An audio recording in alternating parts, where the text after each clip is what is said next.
Namaste and welcome to Itihasti. The book that we are covering today is Dynasties of Devotion, written by Ms. Deepa Mandlik and translated by Aboli Mandlik. We've got the author here with us today और हम लोग बहुत बहुत धन्यवाद करना चाहेंगे ma'am आपका कि आपने टाइम निकाला और आप हमारे साथ जुड़े आज। Thank you और so much. हमारे सभी श्रोताओं को धन्यवाद कि आप भी हमारे साथ जुड़े। डायनेस्टीज ऑफ डिवोशन बहुत ही एक सुंदर किताब है। मुझे पढ़ते वक्त एज अ रीडर, एक तो as a reader who loves to travel to temples मुझे बहुत ही अच्छी लगी। उसके साथ साथ जिस तरीके से ये किताब आर्ट स्पेसिफिक इंडिक कॉन्शियसनेस के हिंदू सनातन धर्म के आसपास जो टेम्पल्स हैं, जो बहुत ही हमारे महत्व रखने वाले टेम्पल्स हैं, उसके बारे में इतने डिटेल में बताती है। Architecture, history, everything that revolves around the temple is covered. तो विदाउट फर्दर अडू हम लोग मैम से बातचीत चालू करेंगे। So thank you so much for being here with us ma'am. Thank you, आपने इनवाइट किया आपके पॉडकास्ट पर। Thank you. मेरा पहला सवाल यही है कि आपको डायनेस्टीज ऑफ डिवोशन लिखने की प्रेरणा कैसे मिली, और उसके साथ साथ आपने अपनी बुक में शुरुआत में ही बताया है कि आपको खुद टेम्पल्स और इन जनरल इंडियन आर्किटेक्चर के आसपास जो है रहना, उसको देखना, उसके बारे में लिखना बहुत पसंद है। तो आपकी पर्सनल जर्नी ने इस बुक को कैसे शेप किया? हाँ, तो पहले मैं ये क्लियर करना चाहती हूँ कि मैं हिस्ट्री या इंडोलॉजी की स्टूडेंट नहीं थी। मतलब उसने मैंने ग्रेजुएशन या कुछ डिग्री हासिल नहीं की थी। लेकिन मराठी में मैं 2013 साल से लिख रही थी। अलग अलग जॉनर में मैंने लिखना चालू था। फिर मैं और मेरे हस्बैंड विनोद, हम दोनों को भी पर्यटन में बहुत रुचि थी, मतलब अभी भी है। तो ज्यादातर हम लोग अलग अलग जगह पे जब जाते थे तब वहाँ के प्राचीन जो पुरातन मंदिर है वो ढूंढकर वहां जाना हम लोगों को दोनों को भी बहुत अच्छा लगता था, और वो आकर्षण का विषय हो गया था। बहुत से मंदिर देखे हम लोगों ने, लेकिन पहला मेरा आर्टिकल आया मंदिर के ऊपर, केरल के श्री पद्मनाभ स्वामी मंदिर के ऊपर। और इस विषय की ओर मैं खींच गई। इसका कारण था वहां के जो भूमिगत दालन में संपत्ति है, खजीना जो वहां पे है, वॉल्ट्स में अंडरग्राउंड। तो सुप्रीम कोर्ट में उसका केस चला था, और उसके बाद में सुप्रीम कोर्ट ने निर्णय दिया था कि वहां की जो संपत्ति है वो उनकी गिनती करनी चाहिए, कितना है, कहाँ है, कैसा है। तो उसके बाद में बहुत चर्चा में मंदिर आया, और उलट सुलट चर्चा उस पे होने लगी थी, अलग अलग चैनल्स पर या फिर आर्टिकल में पढ़ती थी। तो मेरे मन में ख्याल आया कि अरे इतनी संपत्ति यहाँ कैसे आई होगी, किसने रखी होगी। और बाद में तो मतलब सबसे रिचेस्ट मंदिर है ऐसा भी कहा जाता है। और उस पे चर्चा होने का कारण ऐसा था कि वो जो संपत्ति है वो विष्णु भगवान के भगवान की संपत्ति है ऐसा माना जाता था। वहां पे जो पद्मनाभ स्वामी है, विष्णु भगवान शेषशाही रूप में है उस मंदिर में, तो उसके मालिक जो है वो भगवान विष्णु क्यों कहा जाता होगा उनको। तो ऐसे बहुत से सवाल मेरे मन में संपत्ति के बारे में पहले आया। तो मैंने फिर पढ़ना शुरू किया, जो भी मीडियम से मेरे को इंफॉर्मेशन मिली, मैंने उसके बारे में स्टडी करना शुरू किया। करते करते ऐसा हुआ कि वो संपत्ति बाजू में रह गई, और मंदिर का इतना सुंदर आर्किटेक्चर है। अपने जो भारतीय अध्यात्म या तत्वज्ञान जिसे बोला जाता है, रूपकात्मक तरीके से उसकी संरचना मंदिर की बनी है। दूसरी तो आप सभी ज्यादातर लोग जानते हैं कि वहां पे जो गोपुरम है वो बहुत अनोखा है, इंजीनियरिंग मार्वलस कहा जाता है। कि इक्विनॉक्स के दिन, दो जो साल में दो इक्विनॉक्स आते हैं, वो 2 दिन सिर्फ वहां पे ढलता और उगता सूरज हम लोग उसके झरोके में से देख सकते हैं।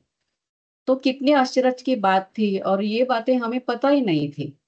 और उससे फैसिनेटिंग ये बात थी कि वहां का जो मार्तंड वर्मा राजा है, जिन्होंने ये मंदिर अभी जो हम जिस रूप में देखते हैं, वो जो रूप देने वाला राजा है, 17वीं 18वीं शताब्दी में उन्होंने वो काम किया था। अ, वैसे तो मंदिर बहुत प्राचीन है, लेकिन आज हम जो मंदिर देखते हैं उसका निर्माता मार्तंड वर्मा राजा है।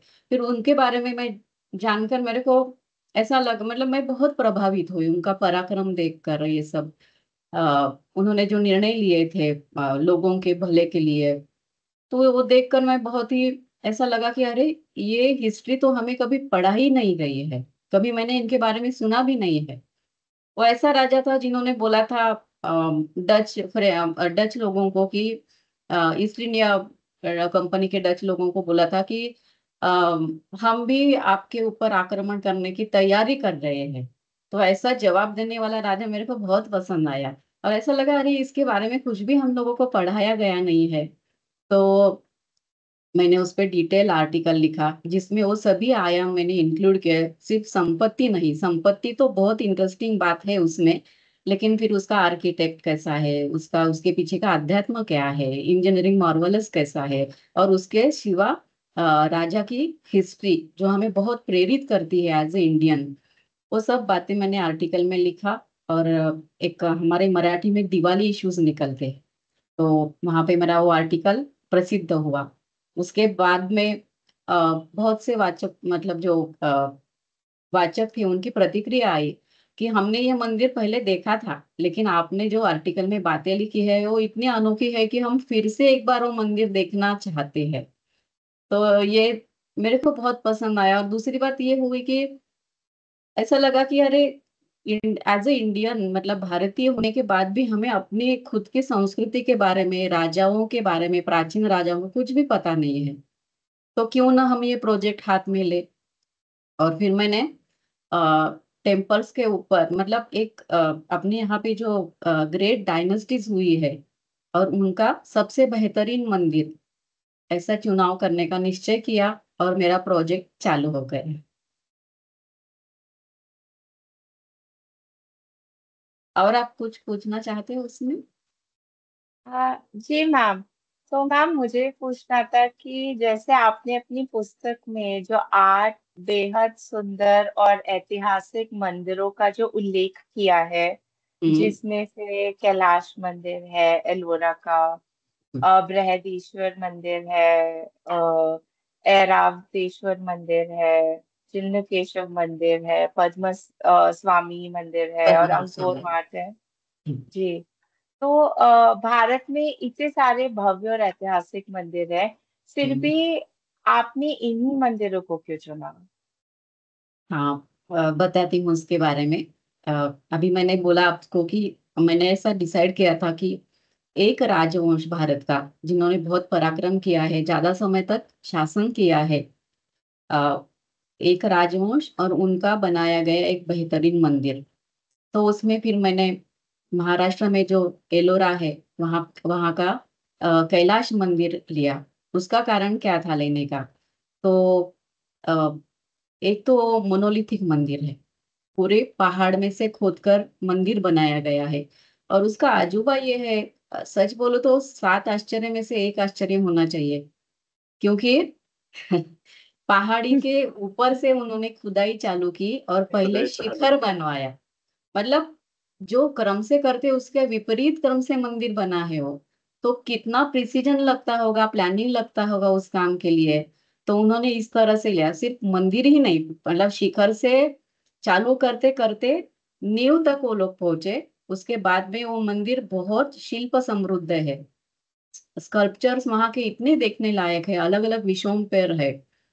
तो ऐसा सुंदर मंदिर उन्होंने बनाई, इसलिए उसका मैंने समावेश मेरे पुस्तक में किया। जो राष्ट्रकूट नाम का वंश था, राजवंश था, उन्होंने बनवाया था। बाद में फिर चोला डायनेस्टी तो सभी लोग जानते हैं, उनका बहुत काम है, इतिहास में नाम भी है। लेकिन उनके 3 मंदिर मैंने लिए हैं जिनको कहा जाता है the great living Chola temples. और बृहदेश्वर मंदिर के बारे में सबको थोड़ा बहुत पता है, फिर भी वो वर्ल्ड की सबसे बड़ी बिल्डिंग थी तब के समय में, वास्तु सबसे ऊंची वास्तु थी, इसलिए उसका समावेश किया। द्राविड़ स्थापत्य का चोल डायनेस्टी ने बहुत प्रसार और प्रचार किया और एक हाइट पर उस स्थापत्य को पहुंचाया था मंदिर के, इसलिए तीनों मंदिरों का मैंने समावेश किया। राजराज चोला ने एक बनाया था, उसके बाद राजेंद्र चोला ने गंगईकोंडा चोलापुरम में एक मंदिर बनाया, जो तंजावर के मंदिर की प्रतिकृति माना जाता है, लेकिन थोड़ा डिफरेंस है जो मैंने बुक में सब विशद किया है। उसके बाद में 150 साल बाद जो राजा हुआ, राजराज चोल सेकंड, उन्होंने एक मंदिर बनाया दारासुरम में, और वो भी बहुत अलग है। उसके कार्विंग्स इतने फाइन है, मिनिएचर कार्विंग्स बोल सकते हैं। तो तीनों मंदिर देखने लायक है, इसलिए फिर तीनों मंदिरों का मैंने समावेश इसमें किया है मेरे बुक में। और होयसाला डायनेस्टी, जिन्होंने वेसार नाम की शैली जो है वो डेवलप की, मंदिर बनाने की वेसार शैली, और 1,500 तकरीबन मंदिर उनके समय में उन्होंने बनवाए थे, तो उसका समावेश करना ही चाहिए था, इसलिए वो भी किया। उसके बाद में मैंने कंबोडिया, तो अपनी हिंदू संस्कृति इतने दूर तक कैसे पहुंची, और वहां पहुंचने के बाद मंदिर निर्माण का इतना अनोखा काम वहां पे हुआ है, और विष्णु भगवान का सबसे बड़ा विश्व में का मंदिर कंबोडिया में स्थित है, इसलिए कंबोडिया का मंदिर का मैंने समावेश किया। और पद्मनाभ स्वामी जी से मेरी शुरुआत हुई, इसलिए वो तो मंदिर आना ही था। तो इस तरह से ये अनोखे मंदिर है, इसलिए मैंने मेरे पुस्तक में लिए हैं। लेकिन अपने यहाँ पे इतनी डायनेस्टी और इतने सुंदर मंदिर है, आपने जैसा बोला, तो उसके बारे में भी वाचकों को मैं कुछ मतलब अगले पुस्तक में उन मंदिरों के बारे में भी पढ़ना अ, पढ़ने के लिए कुछ देने वाली हूँ। मैम, हम लोग जब आपकी पुस्तक पढ़ते हैं तो हमें कई जगह पे एक सेंस ऑफ हिस्टोरिकल लॉस भी फील होता है, क्योंकि अगर हम लोग एलोरा टेम्पल की बात कर रहे हैं, मैं कैलाश टेम्पल की बात कर रहे हैं एलोरा में, तो वहां पे जैसे सप्त मातृका हैं तो उनके जो सिर हैं वो सेवर किए गए। या फिर हम लोग अगर बात करते हैं ऐरावतेश्वर मंदिर की, तो उसमें हम लोग देखते हैं कि जो गोपुरा है वो आप वहां पे नष्ट हो गए। डिस्ट्रॉय कर यस। नष्ट हो गए हैं। हाँ। चन्नकेश्वर में हमें पता चलता है कि मतलब इस्लामिक सॉर्ड से वो मंदिर बचा ही इसलिए क्योंकि वो विजयनगर में विजयनगर, सबस्यूम हो करेक्ट। गया। वरना वरना उसको भी जो है शायद जो दुष्ट राजा वहां पे थे नहीं छोड़ते। तो इस सेंस में हमें एक हिस्टोरिकल लॉस भी लगता है कहीं ना कहीं कि जो है काफी सारी संस्कृति का एक जो हिस्सा है, मंदिरों का एक जो हिस्सा है, उसको डिस्ट्रॉय किया गया। तो आपके बराबर। एक्सपीरियंस में जब आपने इन मंदिरों को स्टडी किया मैम, तो आपने क्या देखा कि इस्लामिक और फिर उसके बाद वेस्टर्न जो कॉन्क्वेस्ट हुआ उसका भारत पर क्या इम्पैक्ट था? क्योंकि आपने एक जगह बृहदेश्वर में ब्रिटिश इम्पैक्ट भी बताया है ग्रेनाइट के पुलिंग के वजह से। बराबर। तो बराबर। आपका क्या इसमें आकलन है कि क्या इम्पैक्ट था उनका? और आज जो है, आपको क्या लगता है कि आज के फॉर्म में ये मंदिर जो हम लोग के लिए इतनी आस्था का केंद्र है, आज उसके अलावा भी इतने सारे मंदिर हैं साउथ इंडिया में जिनकी इतनी नेग्लेक्टेड हालत है कि आज एक दिन में एक पूजा भी सुबह से रात तक करने का कई मंदिरों के पास पैसा नहीं है। तो उस स्थिति में मतलब क्या आज ये जरूरी है कि हम लोग जाने कि उनसे जुड़ी हुई भी कितनी पुरानी हिस्ट्री है, और इसके लिए प्रेजर्वेशन के क्या स्टेप्स लिए जाए? आपका पहला क्वेश्चन आक्रमणकारियों का था, उसके बारे में बताती हूँ मैं। तो मंदिरों में हम जब जाते हैं, प्राचीन मंदिरों में, तब अ, जो अ, मूर्तियों भंजन की है वो देखकर बहुत दुख होता है। तो ऐसा है ना कि अपनी भारतीय संस्कृति बहुत गौरवशाली रही है, और बहुत पुराना इतिहास हमारे संस्कृति का है। जब ऐसे बड़े बड़े मंदिर के प्रोजेक्ट मतलब राजा बनवाते थे, तो उनमें कई साल लगते थे, और उसके लिए एक वातावरण की अनुकूलता लगती थी। कैसा? तो राजा अगर धर्मनिष्ठ होगा तो ही मंदिर जैसी धार्मिक वास्तु बनेगी। तब के जमाने में ये सब हुआ था। उसके बाद में राजा अगर कला का पारखी होगा तो ही मंदिर का संरक्षण करेगा और कलापूर्ण वास्तु निर्मित होगी उसकी, उसके लिए डोनेशन वगैरह राजा देगा। उसके बाद में राजा अगर पराक्रमी है तो राजकीय और सामाजिक परिस्थितियां स्थिर रहेगी और फिर राष्ट्र प्रगति पथ पर चलेगा। उसके बाद में संपन्नता आएगी और बाद में ऐसे बड़े प्रोजेक्ट हो पाएंगे। तो इस्लामिक आक्रामक लोग जो थे वो आने से पहले हमारे यहाँ पे ये सभी अनुकूलता बनी थी। इसलिए 8th सेंचुरी तक या 10th सेंचुरी तक बोलो तो अपने यहाँ पे बहुत सुंदर मंदिर बने हैं। इस्लामी आक्रमण होने के बाद में पहली बात क्या हुई, तो मंदिर बनना पूरी तरह से बंद हो गया। आज तक ऐसा कोई मतलब भी, राम मंदिर छोड़ दीजिए, लेकिन बीच में ऐसा कोई भी बड़ा मंदिर नहीं बना है इस्लामिक आक्रमण के बाद में जो 2000 1500 साल पहले के मंदिर आज हम देखते हैं उस तरह का। दूसरी बात यह है, उन्होंने टारगेट कौन से मंदिर को किया, जो राजा उन्होंने बनाया था, क्योंकि उनकी जीत उनको दर्ज करनी थी, इसलिए फिर मंदिर तोड़ना चालू हो गया। आस्था पे पहला प्रहार उनकी नीति थी। श्रद्धाओं पे आस्थाओं, भारतीय श्रद्धा आस्था संस्कृति पे हमला उन्होंने मंदिर के द्वारा किया।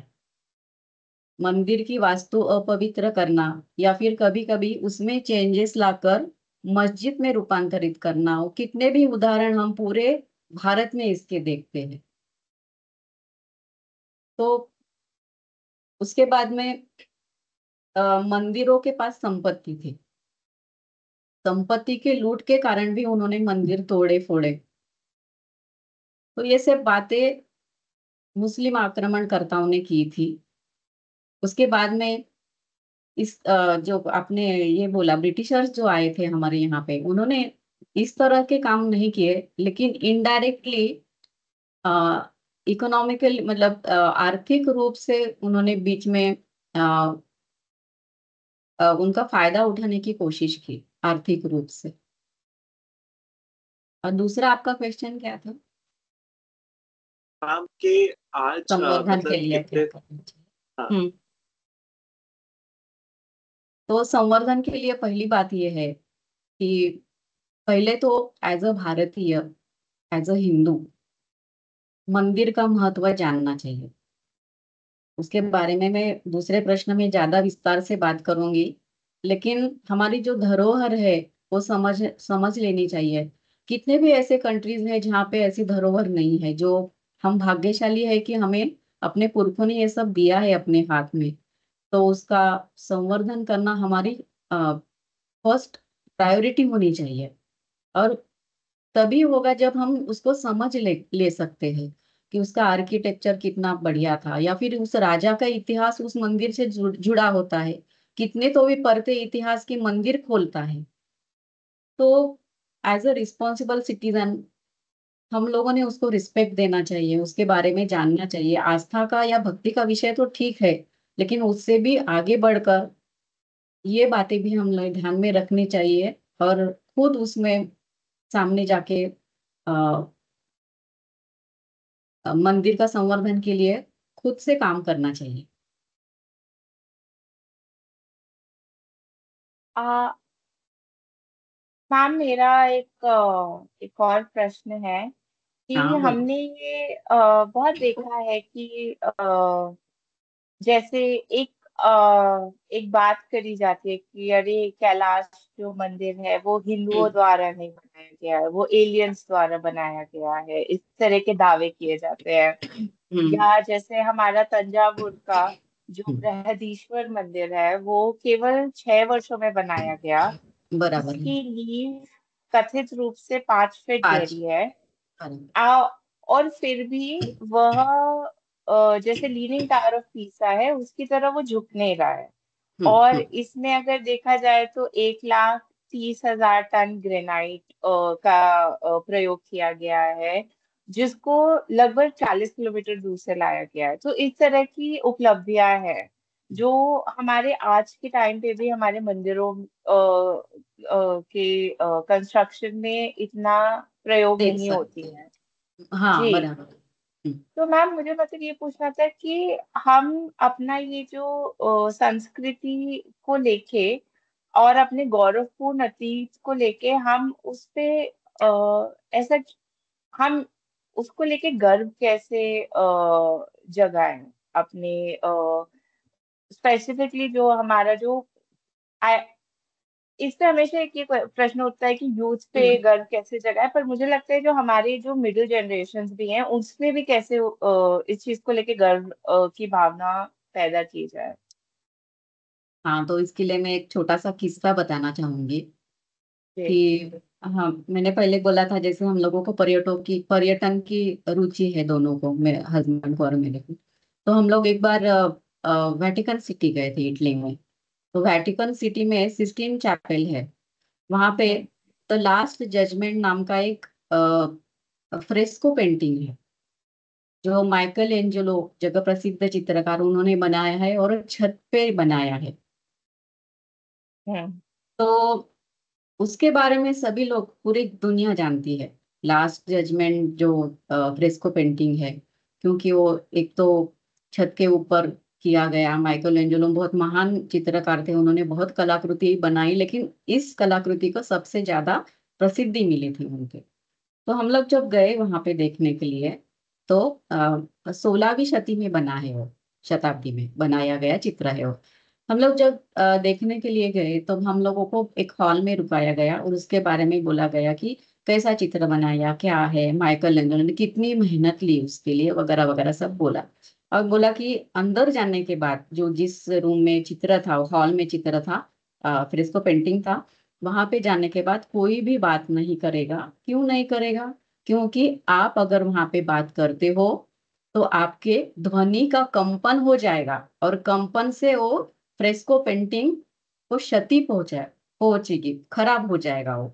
इसलिए टूरिस्ट लोगों को बात करना भी वहां पे अलाउड नहीं था, अंदर जाने के बाद पिक्चर के सामने। अगर हम ये एग्जाम्पल लेते हैं और अपने भारत का चित्र देखते हैं, तो क्या दिखाई देगा? तो उसका कॉन्ट्रास्ट में मैं आपको बताऊंगी कि कैलाश मंदिर 8वीं शताब्दी में बनाया गया था। वहां पे जो मुख्य गर्भगृह है, उसके बाहर मंडप है। मंडप के बराबर बीच में ऊपर नृत्य शिवा का कार्विंग किया है, बहुत खूबसूरत कार्विंग किया है। मोनोलिथिक स्टोन में कार्विंग छत पे किया गया है, 8वीं शताब्दी में। उसके बारे में कितने लोगों को, भारतीयों को पता है? या फिर इसके बारे में, मतलब अपने मंदिर जागतिक स्तर पर अपना चेहरा क्यों नहीं बन पाए, इसके बारे में सोचना चाहिए। उसमें दो तीन चीजें हैं। एक तो एज अ रिस्पॉन्सिबल सिटीजन, हम लोगों को ही पहले इसके बारे में जान लेना चाहिए। उसके बाद में हमारे पास क्या विरासत है, कितना गौरवशाली इतिहास है हमारा, उसका डिस्कशन होना चाहिए, जागतिक स्तर पे होना चाहिए। और आप लोग वो काम आपने चालू किया है, थोड़ा अभी वातावरण चेंज हो रहा है, उसके प्रति आस्था बढ़ रही है लोगों की, ये देखकर अच्छा भी लगता है। वहां पे आ, कैलाश मंदिर पे मैंने बोला वैसा, वहां पे नृत्य शिव का कार्विंग तो है ही, लेकिन 8वीं शताब्दी में किया गया एक नृत्य अपना शिव जी का पेंटिंग है, वही बचा है सिर्फ, बाकी सब खराब हो गए, क्योंकि किसी ने कभी उसकी ख्याल नहीं रखा है। तो उसकी विशेषता ये है कि हॉल में हम कहीं पे भी घूमेंगे तो शिव जी हमारी तरफ देख रहे हैं, ऐसा प्रतीत होता है। तो 8वीं शताब्दी में हमारे लोगों ने इतना बड़ा काम करके रखा है, फिर भी सबको, भारतीय लोगों को भी ये पता नहीं है। तो इसके लिए अवेयरनेस, जागरूक करना बहुत जरूरी है। अपनी विरासत को जान लेना जरूरी है, उसके बारे में विश्व में उसको पेश करना जरूरी है। और अभी तो मतलब सोशल मीडिया है, कितने तो साधन हमारे पास आए हैं, उनका प्रयोग करके भारत भारत का गौरवशाली इतिहास और छवि हम लोगों को पेश करनी चाहिए।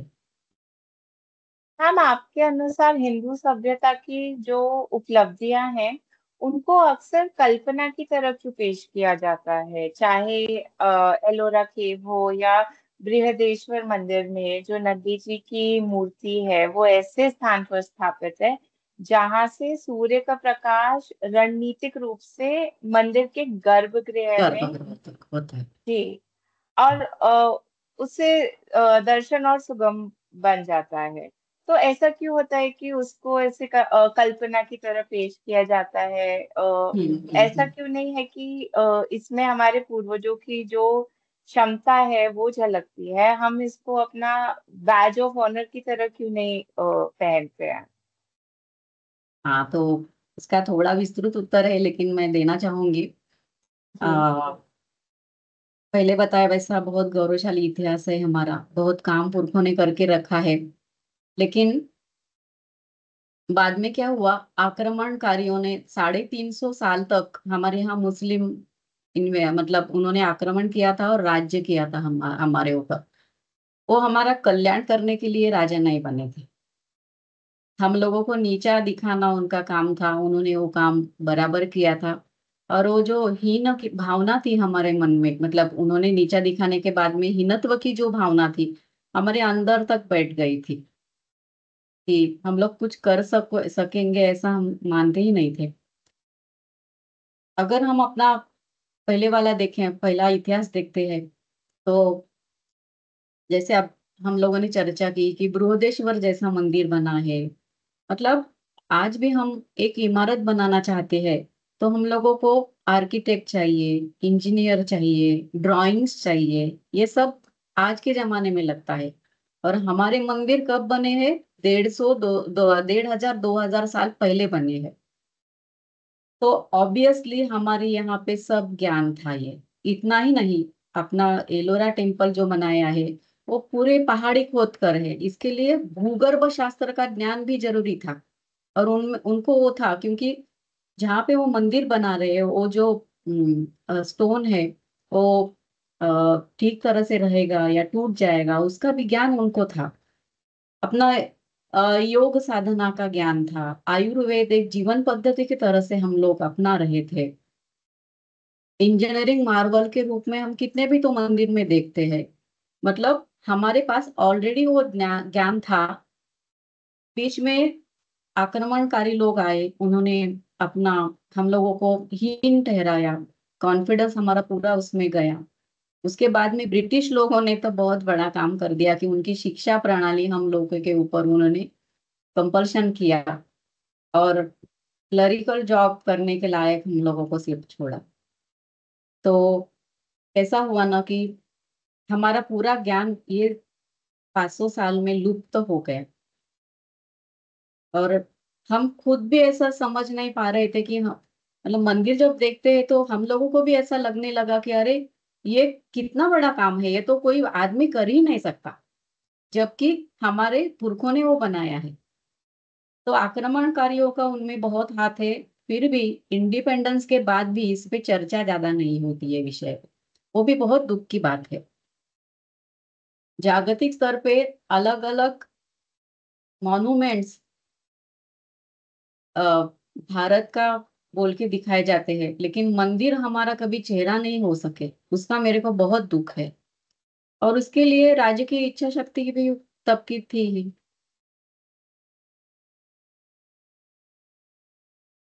इसलिए फिर आपने जो आपने पूछा कि कल्पना क्यों लगती है, इसलिए फिर मतलब हम खुद ही भूल गए थे कि अपने पास इतना ज्ञान का भंडार था। ऐसा हुआ था। और मेरा जो सेकंड चैप्टर है जी। पुस्तक में का, उसमें मैंने एलोरा के बारे में जो भ्रांतियां फैलाई गई थी, कि मेरे को खुद को बहुत दुख हुआ जब मैंने वो क्लिप देखा था, वीडियो आया था मेरे पास में कि कैसे एलियन आए थे, कैसा उन्होंने ये किया, क्योंकि वहां पे कोई भी पत्थर का निशान नहीं रहा है वगैरह वगैरह ऐसा सब। तो बहुत दुख हुआ। फिर ऐसा लगा कि नहीं, इतिहास के बारे में लोगों को जानकारी देनी चाहिए। और इसलिए एक्चुअली सभी चैप्टर्स मेरे टेम्पल पे है, लेकिन ये मेरा अलग चैप्टर है जिसमें मैंने इतिहास के बारे में और राजवंशों ने अलग अलग कितनी प्रगति की थी कला के क्षेत्र में, उसका मैंने दाखला दिया है वो पूरे चैप्टर में। मैम, आपने अपनी यात्राओं में जिन मंदिरों को देखा है, वहाँ कौन कौन सी वास्तुशिल्प विशेषताएं आपको सबसे ज्यादा प्रभावित कर गई? और हम्म। क्या आप हमारे पाठकों के लिए उनमें से कुछ का विस्तृत में उल्लेख कर सकते हैं? हाँ, अभी फिर से थोड़ा सा कैलाश टेम्पल के ऊपर में आऊंगी, क्योंकि मेरे दिल के करीब बहुत है वो टेम्पल। मैं एक्चुअली वहाँ पास में ही संभाजी नगर, मतलब औरंगाबाद पहले बोलते थे, उसका अभी चेंज हो गया नाम संभाजी नगर, वहाँ मेरा बचपन गया है। तो इसलिए मेरे ज्यादा करीब मंदिर है, इसके बारे में बताना चाहूंगी। वैसे तो 7 मंदिर जो मैंने लिए हैं पुस्तक में, वो सभी अनोखे ही है, सभी दृष्टि से। लेकिन कैलाश मंदिर के बारे में हम आज थोड़ा सा मैं बताऊंगी। एक तो मैंने बोला कि मोनोलिथिक है, पहाड़ी से ऊपर से पहले शिखर बनवाया गया, बाद में फिर नींव रखी गई, और उसे कैलाश मंदिर बोलते हैं। कैलाश मतलब शिवजी का रहने की जगह, मतलब शिवजी का निवास जहाँ पे होता है वो कैलाश।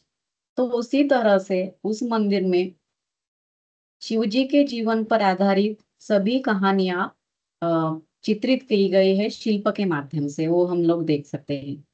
लेकिन इतना ही नहीं, तो कौन सा स्कल्पचर कहाँ रहना चाहिए, उसकी कितनी ऊंचाई होनी चाहिए, इन सब के बारे में इतना परफेक्ट प्लानिंग था उनका। उस मंदिर में रामायण और महाभारत चितारे गए हैं, छोटे छोटे शिल्प है उनके। उनकी 7 या 8 स्ट्रिप्स में उन्होंने पूरा रामायण और महाभारत कवर किया है, बहुत सुंदर है। लेकिन उनकी जगह इतनी खास है कि भारत में रामायण दक्षिण भारत में हुआ है, इसलिए मंदिर के दक्षिण में उन्होंने रामायण की पूरी कहानी बताई है। और उत्तर भारत में महाभारत हुआ था, और इसलिए मंदिर के उत्तर दिशा में उन्होंने महाभारत का पूरा कार्विंग किया किया है उन्होंने। तो दूसरी बात ऐसी है कि बस जब मैंने बोला जैसा कि अभी भी हम नींव से शुरू करते हैं इमारत, और फिर ऊपर तक जाते हैं, उसके लिए प्लानिंग लगता है, परफेक्शन लगता है, एक्यूरेसी लगती है। ये तो उन्होंने पूरा उल्टा बनाया था। इतना तो पत्थर निकाल के उसको बाजू में रखना पड़ा उनको। प्रिसीजन, उनका प्लानिंग, वो सभी इसमें दिखता है। इसलिए मेरे को ऐसा लगता है सच में तो 7 आश्चर्य में के एक आश्चर्य होना चाहिए, लेकिन अनफॉर्चुनेटली ऐसा नहीं हो सका है। मैम, आपके किताब में जैसे हमें एक बहुत ही सुंदर अमेलगमेशन दिखाई पड़ता है कल्चर का, स्टाइल का। आपकी किताब में जैसे जब होयसला डायनेस्टी के बारे में बताया गया है, चिन्नकेशव के बारे में, तो आपने लिखा है, as mentioned previously, a different style of temple architecture developed during the hmm. Hoysala dynasty which was not fully Dravidian nor hmm. Fully Nagara. तो जैसे बहुत ही सुंदर ऐसा अमेलगमेशन दिखाया गया है कि अलग अलग स्टाइल्स इंडिया के, थ्रू आउट इंडिया अलग अलग कहानियां आपने जैसे बताया जो हमारे धर्म से जुड़ी हुई है। हम्म। रामायण हो, महाभारत के डिफरेंट सीन्स हो, उसे मंदिरों में बहुत सुंदर रिलीफ स्कल्पचर्स, पेंटिंग्स के रूप में पेश करना। तो इससे हमें एक तरह के सिंक्रेटिज्म के बारे में क्या पता चलता है, जो आपस में दूसरे राज्यों के बीच में भी उस समय रहा होगा, कि वो अपना एक दूसरे का स्टाइल ऐसा नहीं कि compete कर रहे हैं या कॉपी कर रहे हैं, बल्कि उसको उसका समावेश कर रहे हैं अपने स्टाइल के साथ। उसके बारे में एक इतिहास का छोटा सा किस्सा, मतलब किस्सा या फिर महानता है अपने कल्चर की ये। उसका एक 2 मिनट में बताती हूँ, उसके बाद में वो टॉपिक पे मैं आती हूँ। तो अ, कैलाश मंदिर एलोरा का वो, और कर्नाटक में पट्टडकल बोल के एक गांव है, वहाँ का विरूपाक्ष मंदिर, और पल्लव मतलब कांचीपुरम में हम्म। कैलाश नाथ मंदिर, ये 3 मंदिर है। तीनों शिव जी के मंदिर है। उनके इतने मतलब रोचक और रंजक हिस्ट्री है उसके पीछे। तो राजाओं में भी आपसी कैसा तालमेल था उसके बारे में पता हम्म। चलता है। तो क्या हुआ था कि पल्लव और चालुक्य, वो दोनों डायनेस्टी में दुश्मनी थी। और दुश्मनी भी इतनी सॉलिड थी कि हर पीढ़ी में एक युद्ध होता ही था उनका, एक दूसरे को ये करना। तो क्या हुआ था कि पहले पल्लवों ने बादामी मतलब या कि वातापी बोलते थे उसको, पहले उनकी राजधानी नष्ट की थी। पल्लव राजाओं ने, नरसिंह वर्मन बोल के फर्स्ट राजा था, तो उन्होंने आक्रमण करके की वातापी ये राजधानी की नगरी पूरी ध्वस्त कर दी थी। तो उनका गुस्सा बहुत था चालुक्य लोगों को। तो बाद में जब वो पावरफुल हो गए तो उन्होंने भी विक्रमादित्य बोल के राजा था उनका, तब वो लोग बहुत पावर में आए थे, तो उन्होंने भी पल्लवों के ऊपर आक्रमण कर दिया। और अ, वही इरादे से वो राजा चलने लगा कि चलो अभी मैं कांचीपुरम पूरी तरह से ध्वस्त कर दूंगा। लेकिन जाते जाते रास्ते में उन्हें कैलाशनाथ मंदिर लगा। कैलाशनाथ मंदिर में राजा गए, जाने के बाद में इतने प्रभावित हो गए क्योंकि वो मार्वल था। शिल्प शिव जी का इतने सुंदर वहां पे मूर्तियां है और कहानियां वहां पे चितारी हुई है कि राजा स्तब्ध रह गया। और इतना सुंदर मंदिर, वो भूल गया कि मैं किस लिए यहाँ पे आया था।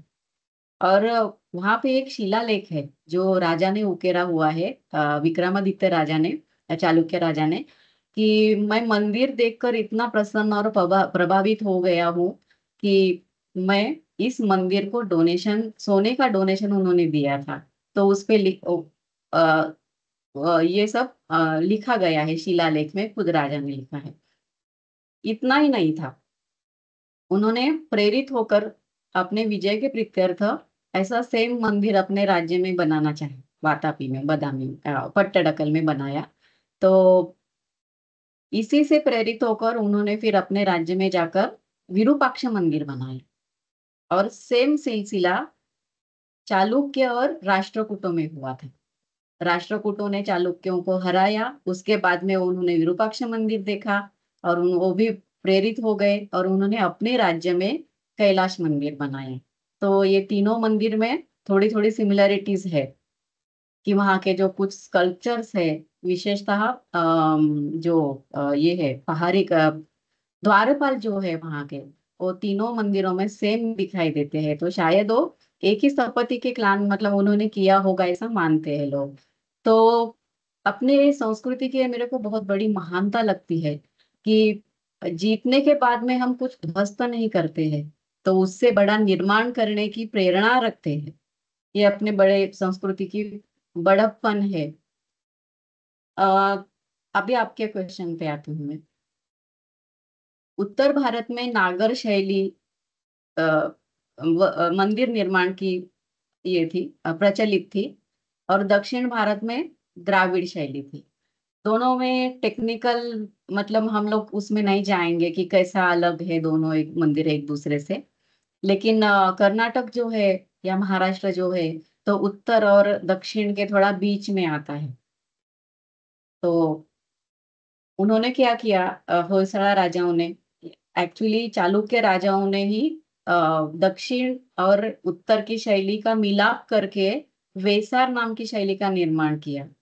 और उसके बाद में चालुक्यों के बाद में होयसला डायनेस्टी आई और उन्होंने वेसार शैली के 1500 मंदिर उनके राज्य में तब के समय में बनाए थे।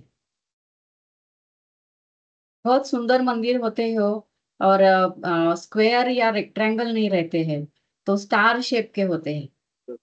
हाँ, इसके लिए एकदम अलग और भव्य दिखते हैं मंदिर। तो उसका शैली का मतलब दोनों का संगम होकर उन्होंने वो बनाया है। हाँ, दूसरा मेरा प्रश्न ये है कि जैसे मतलब ये दो पार्ट्स में डिवाइडेड है। एक तो जैसे कि आपने अभी विक्रमादित्य के हम लोगों को बारे में बताया। हम्म, हम लोग ये भी देखते हैं कि तंजावुर में जैसे बृहदेश्वर मंदिर है, तो हम्म, उसमें मराठा गेट बना हुआ है हम्म, कि वहाँ व्यांकोजी भोसले के बाद जब 150 वर्ष तक मराठा साम्राज्य रहा, तो हम्म, उसका एक जो है चिन्ह है कि उन्होंने मंदिर को नुकसान नहीं पहुंचाया बल्कि मंदिर में एडिशन ही किया। एडिशन किया है। हम लोग देखते हैं कि गंगाईकोंडा चोलापुर में जो बृहदेश्वर मंदिर है, वो भी राजेंद्र चोला दी फर्स्ट ने ईस्ट चालुक्य को हराने के हरा बाद के जो है उसे बनाया। तो इससे हम लोगों को एक सेंस ऑफ हिस्ट्री तो मिलता ही है अपने राजाओं के बारे में, पर दो चीजें बहुत गौर से पता चलती है। एक तो ये कि जो डॉक्टर कॉनराड एल्स ने भी, जैसे नेगेशनिज्म इन भारत इन इंडिया उनकी बुक है, तो उसमें वो बताते हैं कि कैसे ये आजकल का नया ट्रेंड है कि बोला जाए कि हिंदू राजाओं ने आक्रमण करते समय एक दूसरे के मंदिरों को नष्ट किया, पर वो हमें देखने नहीं मिल रहा है कहीं पे, या फिर देखने मिलता भी है तो उस रूप में मिलता है कि उन्होंने मंदिर में से भगवान की मूर्ति अपने साम्राज्य में लेके गए, वहां स्थापित की और बड़ा विशाल मंदिर बनाया, और उसके बाद उस मंदिर को प्राण प्रतिष्ठा जब हो गए वहां पर अपने साम्राज्य में, तब उसे जो है तोड़ा गया। तो बहुत ही अलग तरह का नैरेटिव पेश करने की कोशिश होती है। तो आपका इसमें क्या एक्सपीरियंस रहा है? एक तो मंदिर कंस्ट्रक्शन से जुड़ा हुआ, एक दूसरे से जैसे किंगडम्स में एक विजय। राइवलरी होती थी उससे जुड़ा हुआ, and more than anything else एक सेंस ऑफ चैरिटी जो हमें देखने को मिलता है कि जो राजा थे वहां के, कहीं के भी साम्राज्य के राजा होते थे, वो अपने किंगडम के आसपास के मंदिरों को सपोर्ट करते थे। वो आज भी ऐसा कई जगह है कि वहाँ की रॉयल फैमिलीज ही कुछ दिनों पर जाकर जो है वहाँ की पूजाएं करती हैं। तो वो जो सिस्टम है, क्या वो बाद में इस्लामिक आक्रमणकारियों ने जब हम पर राज किया तो वो सिस्टम क्या उनके स्टेट के अंडर सपोर्ट हुआ या फिर वो स्टॉप हो गया? मंदिरों को मिलने वाला। अच्छा, पहली बात आपने बोले था कि विजय के बाद में मंदिर बनाना। तो उसका एक छोटा सा मतलब मेरे बुक में जो आई है वो कहानी है, वो बहुत इंटरेस्टिंग है, वो बताती हूँ मैं कि राजा विजय के बाद में मंदिर बनाते थे, तो इससे हमको हिस्टोरिकल उसके बारे में क्या क्या पता चलता था। तो ले सकती हूँ ना ये क्वेश्चन? हाँ हाँ जी ना। हाँ, तो आपने गंगईकोंडा चोलापुरम का जिक्र किया था, तो गंगईकोंडा चोलापुरम, इसी नाम में बहुत बड़ा इतिहास है। तो गंगईकोंडा चोलापुरम, वहां पे वो नगरी का नाम है, और वह नगरी राजेंद्र चोल राजा ने बसाई है। उसका कारण क्या था? तो चोल डायनेस्टी जो थी, चोल राजवंश, दक्षिण भारत में सबसे ज्यादा समय तक उनका शासन था। उन्होंने बहुत बड़े काम किए हैं, पर बहुत ही महत्वाकांक्षी राजा थे वहां के। उनका भारत के बाहर व्यापार भी बहुत बड़ा था। सागर का आरमार जो था वो बहुत बड़ा था। उनमें का एक राजा था राजराज चोल, बहुत पराक्रमी था, इतिहास में प्रसिद्ध भी है। तो उनकी ख्वाहिश थी कि हम दक्षिण के ही नहीं तो उत्तर के भी राजा बनने चाहिए, और उनका ही बेटा राजेंद्र चोल था। तो राजराज ने राजेंद्र चोल को खुद राजकाज की शिक्षा दी थी, इसलिए दोनों भी एक दूसरे के बहुत करीब थे। तो राजराज ने दक्षिण का राजा होने उत्तर का राजा होने के लिए प्रयास भी किया था, और उसमें राजेंद्र चोला भी सहयोगी था युद्ध मुहिम के लिए, लेकिन वो असफल रहे। राजराज जाने के बाद राजेंद्र चोल राजा बन गए। राजा बनने के बाद उनको एक मौका आया कि चालुक्य जो थे उत्तर दिशा में, उनसे कुछ अनबन हो गई किसी फैमिली मैटर की वजह से, और उत्तर में युद्ध मुहिम शुरू करने की उनको स्फूर्ति मिली उससे। उसके बाद में फिर उन्होंने चालुक्यों को तो हराया है, लेकिन उनको जो हेल्प करने वाले दो तीन डायनेस्टीज भी है आजू बाजू में थी। पाल वंश का राज्य था वहां पे, दंडभुक्ति थी। आ, तो उन सबको हराकर गंगा के तट तक वो लोग पहुंच गए, राजेंद्र चोला की फौज थी जो। और गंगा ये पवित्र नदी थे, सभी लोग मानते हैं। और राजेंद्र राजा की इच्छा थी कि गंगा का जो पवित्र जल है वो हमारे राज्य तक आए। और जिन जिन का उन्होंने पराजय किया था उस युद्ध में, उन लोगों से, उन राजाओं से, उनके लोगों से उन्होंने गंगा का पवित्र जल जो है वो अपने दक्षिण राज्य तक लाया था। और उस विजय के कारण गंगई कोंडा चोलापुरम, मतलब गंगा को जीतने वाला चोला, इस तरह से वो नगरी स्थापन की गई जिसको राजधानी का दर्जा दिया गया। और वहां पे जो मंदिर बृहदेश्वर मंदिर बनाया, तो उसमें दो बातें देखने को मिलती है। एक तो राजा जिन राजेंद्र के पिताजी थे, उनका प्रभाव उस पे था। और इतना आदर था उनके बारे में कि राजेंद्र चोल ने जो मंदिर बनाया वो तंजावुर का जो बिग टेम्पल है जो राजराज ने बनाया उसकी प्रतिकृति कहलाता है। और दूसरी बात ये थी कि बिग टेम्पल जो है, मतलब बृहदेश्वर मंदिर तंजावर का, उसकी हाइट 66 मीटर्स है। लेकिन अपने पिता ने जो मंदिर बनवाया है उससे बड़ा मंदिर या फिर ऊंचा मंदिर में नहीं बनाओगे उनके आदर के खातर, इसलिए राजेंद्र चोला ने जो मंदिर बनाया उसकी हाइट उसने 55 मीटर रखी। तो आ, ये एक अलग किस्सा है, इसलिए मैं दर्शकों को बताना चाहती थी। और अभी आपका जो क्वेश्चन है कि सपोर्ट करते थे हिंदू राजा, एक्चुअली आपने जो बुक का जिक्र किया है और उसमें जो मत प्रदर्शित किया है उससे मैं बिल्कुल ही सहमत नहीं हूँ। क्योंकि मेरे देखने पे भी ऐसा कोई आया नहीं है, ऐसा कोई उदाहरण नहीं है कि हिंदू राजाओं ने मंदिर तोड़े पराजय करने के बाद में। ऐसा तो कुछ भी नहीं है। उल्टा हम लोग देखते हैं कि जो दारासुरम में ऐरावतेश्वर मंदिर है, वहां पे बहुत शिलालेख है, शिलालेख लिखे गए हैं। और उसमें ऐसा दिखता है, उस शिलालेख तो पुरावा है अपने यहाँ पे। तो वहां पे लिखा है कि चोल राजा ने बनाया वो मंदिर। उनका मदुराई के जो पांडे राजा थे, उनसे बहुत दुश्मनी थी। लेकिन पांडे राजा ने भी उनको मंदिर के लिए डोनेशन दिया है, ऐसा शिलालेख पे लिखा है। उसके बाद में नायक राजा आए वहां पे, उन्होंने पूरे मंदिर का पेंटिंग किया, बहुत सुंदर किया था। उसकी कुछ छवियां हम आज भी देख सकते हैं। तो ऐसा नहीं है, उल्टा आपने भी जो पहले बोला था कि होयसला किंगडम में जो चेन्नकेशव मंदिर है, उसके बाद में होयसला ने बनवाया। लेकिन विजयनगर राजाओं के कारण आज हम लोग देख सकते हैं। तो ऐसा नहीं है, क्योंकि वो सभी की आस्था का विषय है हिंदुओं के। तो क्यों तोड़ेंगे हिंदू हिंदू राजा एक दूसरे के मंदिर? ऐसा नहीं हुआ था। और इस्लामिक आक्रमण के बारे में आप बोल रहे थे, तो ऐसा हुआ था कि कुछ कुछ मंदिर पूरी तरह से बंद हो गए थे डर के वजह से। उसी का मतलब पल्लव कांचीपुरम में जो मंदिर है, बहुत सुंदर है मंदिर वो, कैलाशनाथ मंदिर, वो भी कई सालों तक बंद था। लेकिन बाद में फिर विजयनगर राजाओं ने सब कॉन्कर किया, मुस्लिम आक्रमणकारी राजाओं को हरा कर। उसके बाद में फिर से उसकी पूजा अर्चा चालू हो गई थी।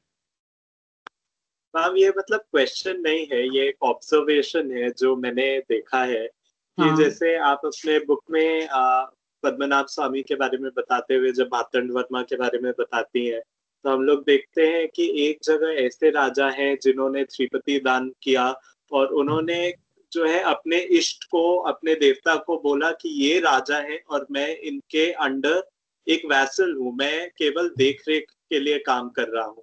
हमारे पास महाराणा है जो जिन्होंने हमेशा एकलिंग नाथ महाराज को बोला कि ये हमारे राजा हैं और हम प्राइम मिनिस्टर हैं इस किंगडम के, हम केवल देख रेख करते हैं, बराबर हम बराबर। राजगद्दी पर नहीं विराजमान है।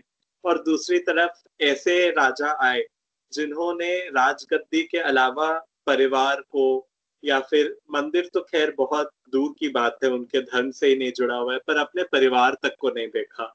तो बराबर ये है। बहुत ही कल्चरल डिफरेंस इतना है दोनों में। क्या आपने जो दोनों एग्जांपल दिए हैं, दो अलग राजा थे वो। बराबर है आपकी बात। मैम मुझे आपसे पूछना था कि जैसे हमें मंदिरों से उस समय की जो हमारी संस्कृति है या जो प्रचलित मान्यताएं हैं, जीवन शैलियां हैं, हमें उनके बारे में काफी चीजें पता चलती है। जैसे अगर हम देखें जो अंकोट थॉम का जो मंदिर है कंबोडिया में, तो जो उसके म्यूरल है उसके फर्स्ट फ्लोर पे, उससे हम्म, हमें जो स्त्रियों का जो रोल है सोसाइटी में, या हम्म, जो मार्केट प्लेस के सीन्स है, इनके बारे में पता चलता है। या बृहदेश्वर मंदिर जो है, उसमें हमें भरतनाट्यम और शिव तांडव देखने को मिलता है। और पहले मतलब पहले के टाइम में तो वहाँ पे काफी नृत्यकार और गाने के लिए भी काफी संगीत। लोगों को, संगीतकारों को ऐसा एम्प्लॉयमेंट भी था। और उसी उसमें दूसरी तरफ हम ये भी देखते हैं कि जो चिन्ह केशव मंदिर है, उसमें दिखाया जा रहा है कि जो स्त्रियां हैं उन्हें अपनी एक ऑटोनॉमी थी। हम्म, कि जो राजा थे विष्णुवर्धन, वो वैष्णविज्म की तरफ मुड़ गए। पर जो उनकी जो रानी थी, शांतला देवी। शांतला शांतला देवी, देवी। जी, वो जैनिज्म में ही रही।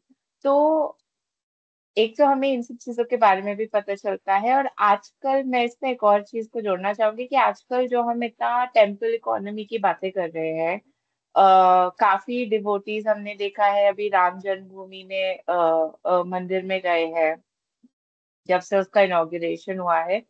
तो हमारे जो मंदिर है वो हमारी सभ्यता के सेंट्रल कल्चरल सेंटर्स जो है, हम उन्हें और कैसे प्रमोट कर सकते हैं। और हम्म, पास्ट में उनका जो रोल था, not only as cultural centres, पर फाइनेंसेस में भी काफी उनका था। मतलब हमारे फाइनेंशियल सेंटर्स भी हुआ करते थे हमारे मंदिर। बराबर है, बराबर है। और वहाँ, जी, और वहां से हमें हमारा ज्ञान भी मिलता था, शिक्षा भी मिलती थी।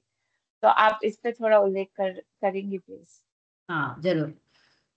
तो आपने जैसा बोला, मैं भी ये मानती हूँ, या फिर ये उदाहरण में दिखता है कि मंदिर केवल पूजा स्थल नहीं था। प्राचीन काल में जो मंदिर बनाए हैं, भव्य मंदिर है सभी, वो सिर्फ पूजा के लिए नहीं बनाए थे।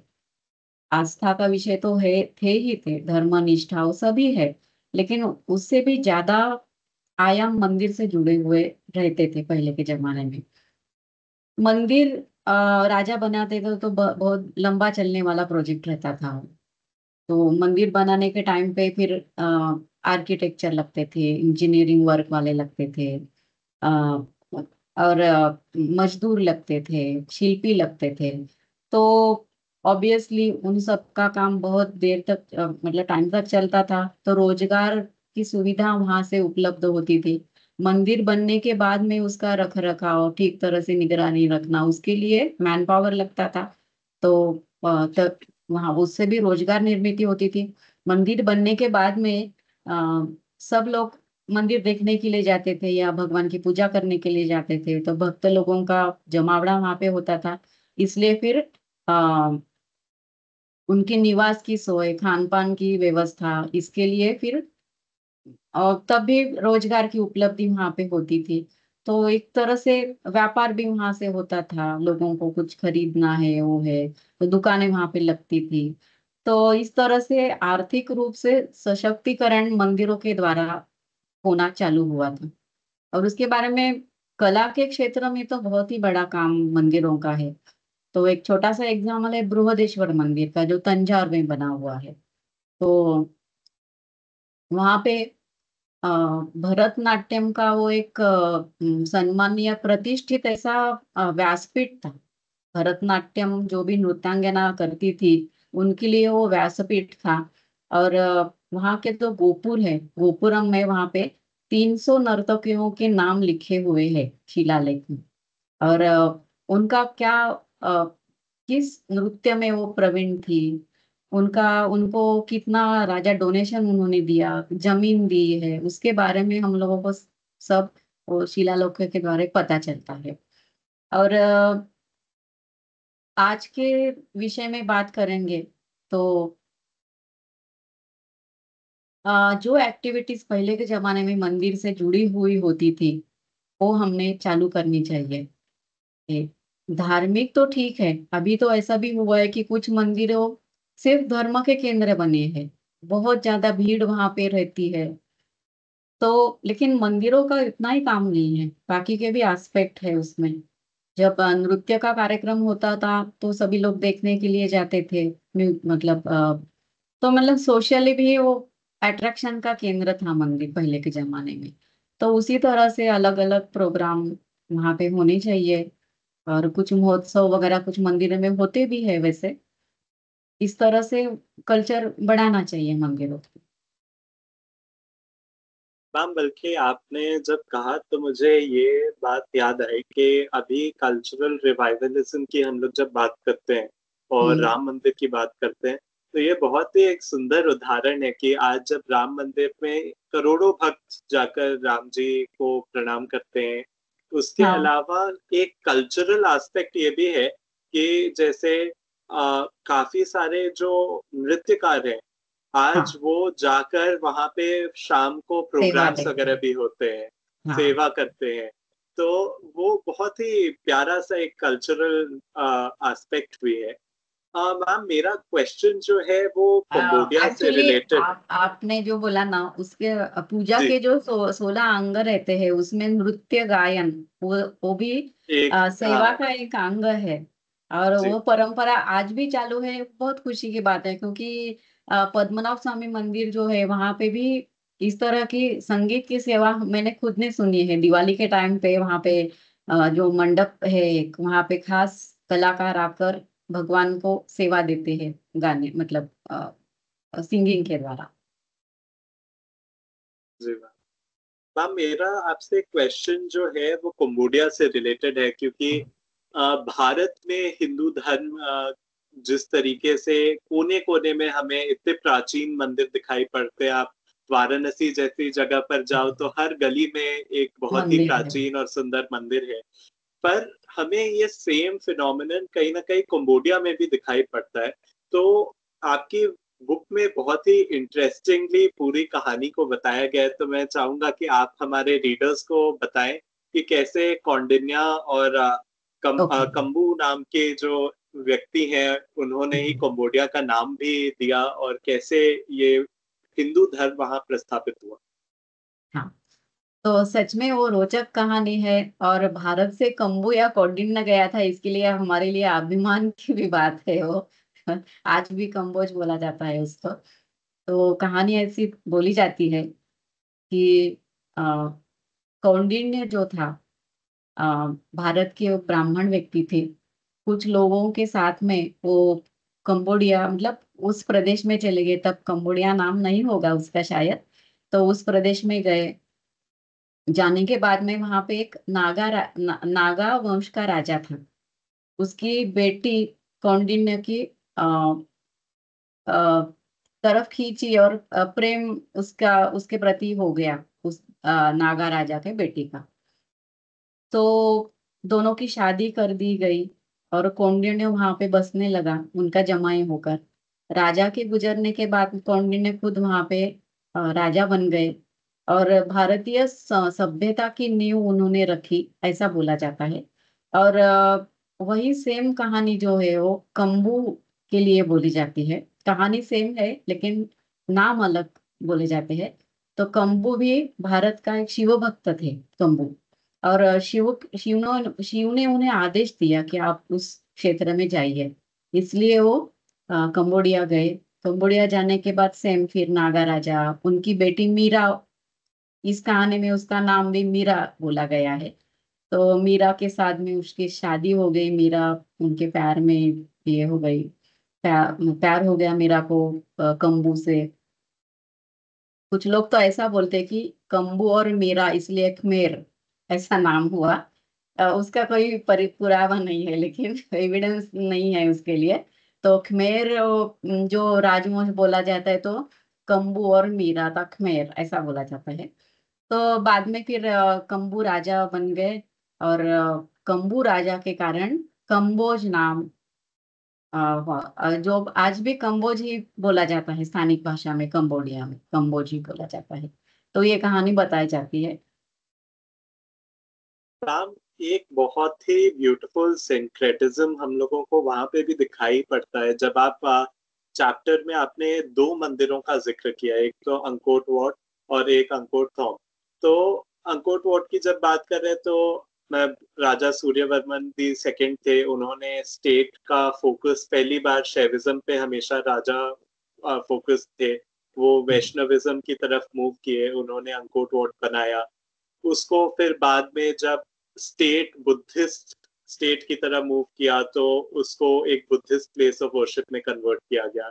वही हम लोग दूसरी तरफ देखते हैं कि अंकोट थॉम है, वो है बुद्धिस्ट प्लेस ऑफ वर्शिप, पर उसके सेकेंड फ्लोर पे हिंदू चित्रों का इतना सुंदर से रिलीफ के माध्यम से वर्णन है। तो बराबर। इस सिंक्रेटिज्म के बारे में मैम आप हमारे रीडर्स को थोड़ा बताइए। हाँ, जरूर जरूर बताऊंगी। तो भारत के बाहर अपनी जो संस्कृति गई, तो कंबोडिया में तो गई ही, लेकिन इंडोनेशिया में भी, इवन वियतनाम में भी अपनी संस्कृति वहां पे स्थापित हुई थी। वियतनाम का नाम तक चाम्प था, चंपा था, चंपा बोलते थे उसको, और हिंदू राजा थे वहां पे भी। तो भारत के बाहर जब अपनी संस्कृति गई थी, तो शैविज्म सब जगह पे उसका प्रचार और प्रसार हुआ था। और कंबोडिया की हम जब बात करते हैं, तो पहला जो शिव मंदिर है वो 8वीं शताब्दी में बनाया गया है। पहला जो मंदिर था, यशोवर्मन बोल के राजा थे कंबोडिया के, उन्होंने बनाया था। आज भी उसको हम देख सकते हैं, बहुत अच्छा रख रखाव किया है उसका।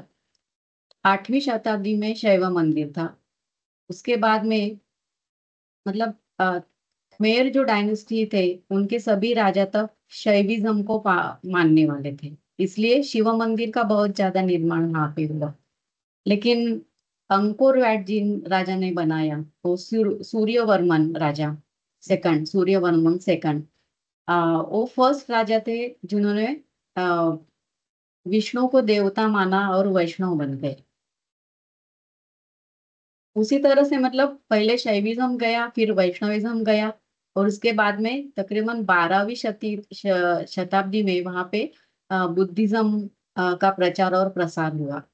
एक बात यहाँ पे मैं बोलना चाहूंगी कि आज थोड़ा सा कट्टरतावाद उन सभी में, संप्रदाय में है।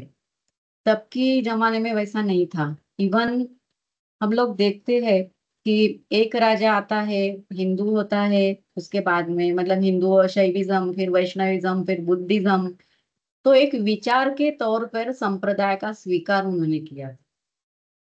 उसमें बहुत कट्टर था, या फिर हमारा सर्वश्रेष्ठ है, ऐसा कुछ मानना नहीं था उन लोगों को। ये बात पहले क्लियर करना चाहूंगी। उसके बाद में आपने पूछा कि अंकोर थाम जो मंदिर है वो बौद्ध मंदिर, मतलब पहले से ही बौद्ध मंदिर बनाने की कोशिश थी उनकी, और बाद में फिर वहां पे जो रिलीफ है, वहां पे हम हिंदू गॉड्स को देखते हैं। तो उसका कारण दो चीजें हैं उसमें। एक तो मैंने बोला वैसा कि एक विचार के तौर पे संप्रदाय का स्वीकार होता था, कट्टरता नहीं थी। दूसरी बात कि अंकोर थॉम जिस राजा ने बनाया, अलग बात है ये थोड़ी सी, वो खुद पहले मूलतः हिंदू राजा थे। उनका नाम था जयवर्मन सातवां, सेवंथ जयवर्मन सातवां राजा। तो खुद वो पहले हिंदू राजा थे। उनकी जो सेकंड वाइफ थी इंद्र देवी, वो बहुत ही होशियार थी, काव्य करती थी, लोगों को शिक्षा देती थी मंदिरों में। उन्होंने उन बुद्ध बौद्ध संप्रदाय का स्वीकार किया था इंद्र देवी ने। और जब वो सूर्यवर्मन, सॉरी, जयवर्मन की पत्नी बनी, तो उनके प्रभाव से जयवर्मन राजा ने बौद्ध संप्रदाय का स्वीकार किया था। ये बात है। और संस्कृति अलग नहीं मानते थे वो लोग, मतलब ऐसा नहीं कि बौद्धिज्म है तो फिर हम दूसरे भगवान मानने ही नहीं चाहिए, ऐसा नहीं था। तो दूसरी बात ये है कि बाद में तो कन्वर्ट भी हो गया, मतलब मंदिर भी हिंदू मंदिर बन गया था उसके बाद में। तो ये बातें हैं इसके पीछे। तो मैम, क्या कंबोडिया का भारत के किसी प्राचीन राज्य के साथ कभी कोई औपचारिक राजनीतिक संबंध था जो उसकी संस्कृति और धर्म को भारत से जोड़कर रखने में सहायक रहा है? हाँ एक्चुअली ये मेरे बहुत इंटरेस्ट का विषय भी है। आपने जो सवाल पूछा इसके लिए थैंक यू, आपने पूछा वो सवाल। क्योंकि जब अलग अलग राजवंशों का मैं अभ्यास कर रही थी, पढ़ाई कर रही थी, तो ये इतने इंटर कनेक्टेड, जब ऐसा कनेक्शन नजर आता है तो बहुत खुशी होती है। तो उस तरह से खुशी मेरे को मिली थी जब मैं चोल डायनेस्टी का और कंबोडिया का दोनों का अभ्यास कर रही थी। तो कंबोडिया के जो खमेर डायनेस्टी थी, राजा राजा थे, उनका बहुत पहले से ही चोल राजवंश से बहुत अच्छी दोस्ती थी, अच्छे संबंध थे उनमें। मेरे चैप्टर में एक छोटी सी कहानी भी मैंने बताई है कि कुछ व्यापारी लोग थे जो राजराज चोल के समय पर व्यापार करने के लिए कंबोडिया में गए थे। और आने के बाद में उन्होंने राजा से बोला कि अरे इतना सुंदर मंदिर कंबोडिया में बना है, तो अपने यहाँ क्यों नहीं बन सकता है वगैरह। ऐसा तो ऐसा बोलते हैं कि वो प्रेरणा मिली राजा को और बाद में मंदिर बन गया। वो कहानी सच्ची है या झूठी है पता नहीं है, लेकिन ऐसा बोला जाता है। उसके बाद में राजराज चोल का उनसे संबंध था ही, क्योंकि व्यापार व्यापार के कारण जाते थे ये लोग वहाँ तब, तब के जमाने में। लेकिन राजेंद्र चोल राजा था, मतलब मेरे ख्याल से ना वो सबसे ज्यादा पराक्रमी राजा था जिसका इतिहास ठीक तरह से किसी को पता ही नहीं चला। उन्होंने 3 युद्ध लड़े थे राजेंद्र राजा ने। मेरा सबसे फेवरेट राजा है वो। और जितना नाम उनको मिलना चाहिए उतना इतिहास में नहीं मिला, इसका दुख भी है। 3 बड़े युद्ध उन्होंने लड़े थे राजेंद्र राजा ने। एक तो गंगईकोंडा का मैंने आपको बोला कि उत्तर भारत में उन्होंने युद्ध, लेकिन वो सबसे लास्ट में था। उन्होंने श्रीलंका के खिलाफ एक युद्ध लड़ा था और उसमें जीत हासिल की थी। और एक बहुत बड़ी उपलब्धि उनकी ये थी कि तब के जमाने में उन्होंने सागरी युद्ध खेला था और वो जीता था। तो बहुत मुश्किल था वो। एक्चुअली आपको सब पुस्तक में पढ़ने को मिलेगा, ज्यादा मजा आएगा, इसलिए ज्यादा नहीं बोलती हूँ यहाँ पे। तो ऐसा इतना पराक्रमी राजा था वो। तो उनका भी संबंध कंबोडिया के राजाओं से था। तो उसका हमें एविडेंस भी मिलता है। तो क्या है एविडेंस? तो मलय द्वीप कल्प में एक ताम्र लिंगम नाम का राज्य था। बुद्धिस्ट राजा थे वो।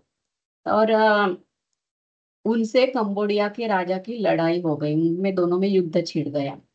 और तब कंबोडिया के राजा सूर्यवर्मन फर्स्ट थे। तो उन्होंने राजेंद्र राजा से मदद मांगी कि ऐसा ऐसा हमारी लड़ाई है, तो आप आपका सैन्य भेज दीजिए। और राजेंद्र राजा ने अपना भारत से सैन्य भेजा, वहां पे लश्कर भेजा और जीत हासिल करवा के दी। और उसके बाद में भी परिस्थितियां जब तक शांत न हो तब तक अपने लोग वहीं उनके राज्य में रखे थे। और ये जीत हासिल करने के बाद कंबोडिया के राजा ने उनको एक, ऐसा बोला जाता है कि डायमंड से मढ़ा हुआ रथ राजेंद्र राजा को भेंट भेजा था इंडिया में। तो उसके बाद में भी राजेंद्र राजा के बाद में कुलोत्तुंग भी बोलते हैं, और ये कुलोत्थांग राजा था, चोल राजा। उनके समय में भी बहुत अच्छे संबंध थे कंबोडिया के राजा से। तो उन्होंने प्रेशियस स्टोन्स मतलब हीरे भेजे थे, जो आज भी ऐसा बोलते हैं कि एक मंदिर में रखे गए।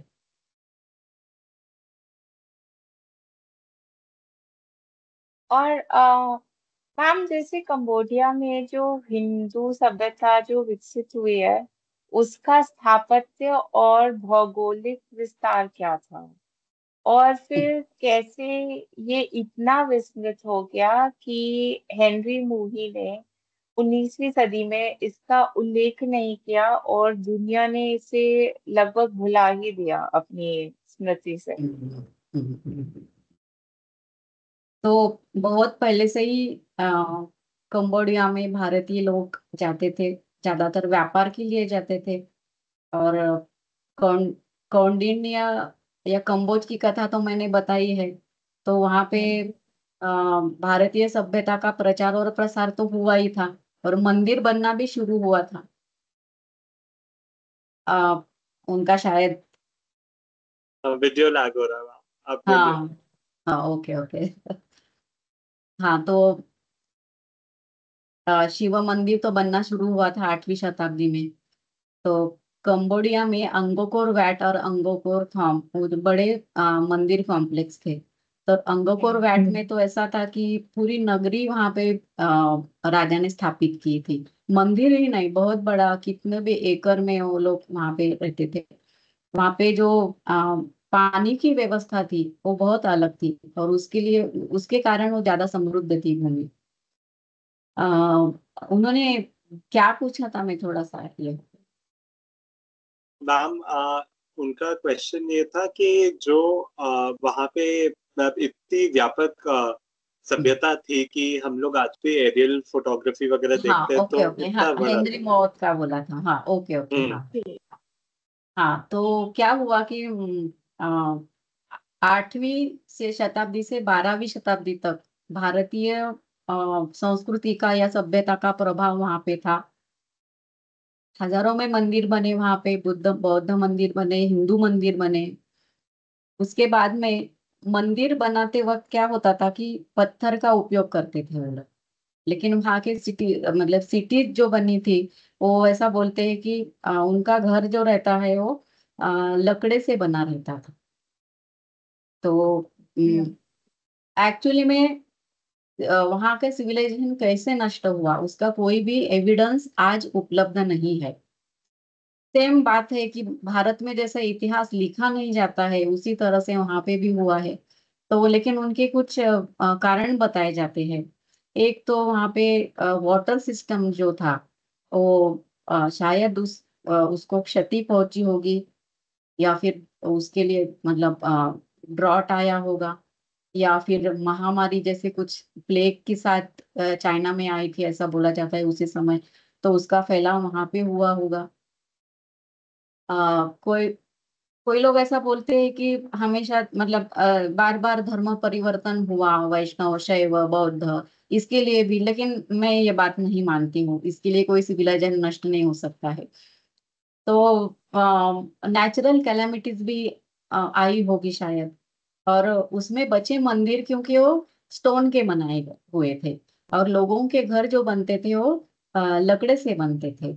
इसलिए फिर हमें कोई भी बाकी एविडेंस वहां पे नहीं मिलता है। तो मंदिर अभी भी हम लोग देख सकते हैं वहाँ के। तो बाद में वहाँ पे फ्रेंच लोगों ने सब राज्य करने लगे। और 450 साल तक ऐसा बोला जाता है कि वो मंदिर किसी को पता नहीं था उनके बारे में, भारतीय सभ्यता के बारे में या मंदिरों के बारे में किसी को पता नहीं। और हेनरी मौत जो मतलब पढ़ाई करने के लिए वहां गया था, तो उसे हम्म। अचानक से एक्सीडेंटली वो मंदिर दिखा जो अंकोर वैट का ही शिखर था। और उन्होंने उस पर आर्टिकल लिखा। वो सब डिटेल में मैंने पुस्तक में लिखा ही है।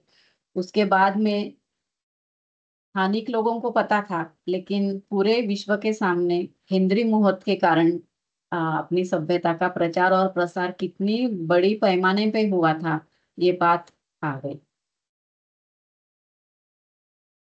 मैम, लास्ट पे मतलब कुछ ऐसे सवाल हैं जो मतलब बुक पढ़ते पढ़ते रैंडमली हम्म, आए, जो किसी टेम्पल से मतलब कनेक्टेड जरूरी नहीं है हो। एक तो हाँ, आपने बहुत ही सुंदर एक व्याख्यान दिया बलिपीठ के बारे में, हम्म, जो आज उसके बारे में जितनी हमें समझ है या जो समझाया जाता है वो बहुत ही अलग है, और आपने उसका भी उल्लेख किया है कि आज की समझ क्या है और उसके विपरीत क्या उस समय मंशा रही थी। तो आप हमारे व्यूअर्स को प्लीज उसके बारे में बताइए कि बलिपीठ बनाई क्यों गई, उसके पीछे की मंशा क्या थी। हम्म। तो अपने सभी प्राचीन मंदिरों में जब प्रवेश करते हैं तो दो दो चीजें दिखती है। एक तो जाने के बाद में एक ध्वज स्तंभ हम लोगों को दिखता है, जो पहले था ही। और उसके बाद में बलिपीठम रहता था। तो बलिपीठम का क्या उद्देश्य था? बलि, ये नाम से लोगों को लगता है कि भगवान के सामने पशु की बलि चढ़ाई जाती होगी। और बलिपीठम की रचना भी ऐसी रहती है कि वो फ्लैट पत्थर रहता है। 3 या 3.5 4 फीट ऊंचा रहता है और फ्लैट रहता है। उसकी रचना देखकर लोगों को लगता है कि शायद वहां पे पशुओं की बलि चढ़ाई जाती होगी, लेकिन ऐसा नहीं है। बलि चढ़ाने के लिए ही बलिपीठम रहता है, लेकिन बलि जो है वो अपने अंदर के मन के अंदर जो षड रिपुज है, मतलब काम, क्रोध, मोह, लोभ, मद, मत्सर, ये 6 रिपु बोले जाते हैं, जो हमारी आध्यात्मिक प्रगति में आड़े आती है। तो भगवान को दर्शन करने से पहले वो सभी काम, मतलब षड रिपु जो है उनकी बलि आप बलिपीठम पर चढ़ाओ। मन साफ करके भगवान के पास जाओ, तो आध्यात्मिक प्रगति आप कर सकते हो। इसलिए वो बलिपीठम की स्थापना मंदिर के बाहर रहती थी। मैम, दूसरा एक बहुत ही इंटरेस्टिंग जो वर्णन है बुक में, जिससे हमारा पॉडकास्ट शुरू भी हुआ, वो है हम्म। सुप्रीम कोर्ट का जो जजमेंट है हम्म। पद्मनाभ स्वामी के बारे में, उसके रिगार्डिंग, कि उसके पीछे बहुत सारी आज भी मिस्ट्री है कि वो वॉल्ट्स कैसे ऑपरेट होते हैं, वॉल्ट भी जो कोई खोल नहीं सका। तो आप उसके बारे में आपकी क्या राय है? और आपने आपने जब विजिट किया तो मैं आई थिंक वॉल्ट्स तो नहीं देखने को सच मिलता है नहीं, जब आप नहीं। मंदिर में जाते हैं, परंतु आपके क्या विचार है कि what have you come to learn about it जब आपने उसके बारे में रिसर्च किया या विजिट किया? हाँ, तो मंदिर का खजाना या फिर भूमिगत दालन में की संपत्ति, ये फर्स्ट मेरे मन में आकर्षण का विषय था, इसलिए मैं ये सब्जेक्ट के ऊपर गई थी, मंदिर के ऊपर। तो कैसा हुआ ना कि एक पद्मनाभ स्वामी मंदिर में जो एक भक्त हमेशा दर्शन के लिए जाते थे, उनका नाम था आनंद पद्मनाभन। तो उन्हें ऐसा लगा, उन्होंने पहले फर्स्ट वहाँ के स्थानीय कोर्ट में केस दर्ज किया था। अ, उनका कहना था कि एक्चुअली वो अ, दो भक्तों के बिहाफ पे उन्होंने केस दर्ज किया था। उनका ऐसा मानना था कि वहां पे जो संपत्ति है वो विषय पुराना है, वो सबको पता था, वहां के लोगों को तो पता ही था। तो उसकी देखरेख अच्छी तरह से नहीं हो पा रही है। एक्चुअल में कितनी संपत्ति है उसके बारे में किसी को पता नहीं है, क्योंकि उसका जो वैल्यूएशन था वो निकाला नहीं गया था। और उसके कोई भी लिखित प्रमाण नहीं थे कि कितने वॉल्ट्स है, उसमें कितनी संपत्ति है। तो उसका हिसाब किताब रहना चाहिए, ऐसी उनकी इच्छा थी। और उनको थोड़ा ऐसा लग रहा था कि यहाँ की कुछ संपत्ति आ, बाहर जा रही है मंदिर से। तो इस कंसर्न से उन्होंने केस दर्ज किया था।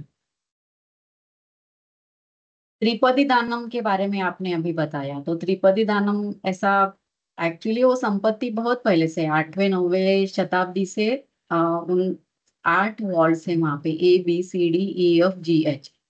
तो उनमें वो संपत्ति रखी जाती थी। इतनी संपत्ति जमा क्यों हुई थी वहां पे?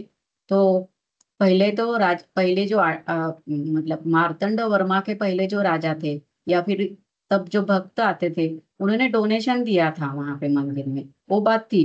लेकिन मंदिर की संपत्ति में बढ़ोतरी हुई जब मार्तंड वर्मा राजा बना, क्योंकि उन्होंने त्रिपदी दानम किया। त्रिपदी दानम का विधि मतलब क्या है कि आपने जैसा बोला वैसा कि राज्य जो है वो पद्मनाभ स्वामी के चरण में उन्होंने अर्पित किया। और उन्होंने बोला कि अपनी स्वर्ण और मुकुट जो रहता है वो भगवान के पैर पैर पे रखा, और बोला कि आप ही राजा हो और मैं एज अ सेवक राजकाज देखूंगा। तो राज्य की पूरी संपत्ति पद्मनाभ स्वामी की संपत्ति हो गई। दूसरी बात ऐसे बोली जाती है कि उस राजवंश का राजपुत्र जब यंग होता था, अडल्ट होता था, तब उसके वेट जितना सोना पद्मनाभ स्वामी मंदिर में जमा कर दिया जाता था। तो उससे भी संपत्ति में बढ़ोतरी हुई। इस तरह से वो संपत्ति बढ़ती गई। उसके पीछे फिर अनेक भ्रांतियां आई। शायद मतलब हम लोग डिस्कस कर रहे हैं इसलिए एक पॉसिबिलिटीज ऐसी भी हुई होगी। भ्रांतियां क्यों फैली उसके बारे में कि किसी ने आक्रमण करके वो संपत्ति लूटने की कोशिश की, तो उसके पहले भ्रांतियां उस तक पहुंचे और वो वहीं पे रुक जाए, मंदिर तक ना पहुंचे। इसके लिए भी शायद भ्रांतियां हुई होगी। लेकिन को इंसिडेंस भी घड़ा उसके साथ में। तो क्या हुआ था कि आ, सुप्रीम कोर्ट तक केस चला बाद में। और कोर्ट ने आदेश दिए कि जो दालन है भूमिगत उसको ओपन किया जाए और वहां पे कितनी संपत्ति है उसके बारे में जानकारी रहनी चाहिए। उसके बारे में हम लिखित तरीके से जानकारी चाहिए हम लोगों को। फिर वो भी हो गया। ए और बी जो थे वो वॉर्ड्स नहीं ओपन हुए, लेकिन बाकी के हो रहे थे। तो उनकी संपत्ति का मापन किया गया कितनी है। कोइंसिडेंटली क्या हुआ कि कोर्ट में जो वकील ये केस लड़ रहे थे और जिन्होंने आ, पहली जीत हासिल की थी, एक्चुअली वो 70 ईयर्स ओल्ड थे, लेकिन हार्ट अटैक से अचानक से उनको आ, मृत्यु आई। उसके बाद में उसकी चर्चा बहुत होने लगी क्योंकि पद्मनाभ स्वामी जिसका मालिक है उस संपत्ति को कोई हाथ न लगाए, ऐसी सभी भक्तों की इच्छा थी या फिर ट्रस्टियों की भी इच्छा थी कि इसमें दखल अंदाजी नहीं देनी चाहिए। लेकिन ये बात भी हो गई। फिर दूसरा एक इंटरेस्टिंग बात ऐसी थी उसमें कि आ, 4 बड़े ज्योतिषों को बुलाकर ये वर्ड्स खोलनी चाहिए या नहीं उसके बारे में प्रश्न पूछा गया और उसमें ऑब्वियसली नहीं उत्तर आया। लेकिन कोर्ट ने ये बात मानी नहीं। वो ये दालन जो थे खोलकर संपत्ति का मौजमाप किया गया और सुंदर राजन जो वकील थे उनका डेथ हो गई उसके। और अ, उसके बाद में फिर बी जो वॉर्ड था वो खुला ही नहीं। उसमें ऐसा बोला जाता है कि अगर वो खुल गया तो पूरा विश्व नष्ट हो जाएगा, पानी सब आएगा या फिर सांप आएंगे, ऐसा कुछ कुछ बोलते हैं। पहले भी मतलब 2 बार वॉल्ट खुले थे, खोलने की कोशिश की थी, ऐसा भी एविडेंस मिले। लेकिन अभी ट्रस्टी जो है वो राजवंश के लोग हैं, ट्रस्टी में से एक। और उन्हीं के पास में सब है।